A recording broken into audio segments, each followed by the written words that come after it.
أعوذ بالله من الشيطان الرجيم. بسم الله الرحمن الرحيم. والتين والزيتون وطور سينين وهذا البلد الأمين.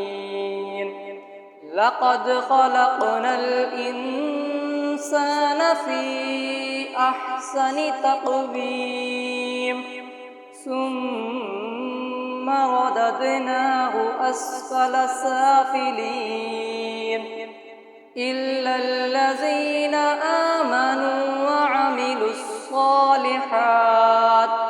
وعملوا الصالحات فلهم أجر غير ممنون.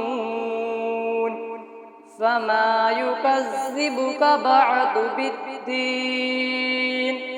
أليس الله بأحكم الحاكمين؟ صدق الله العظيم.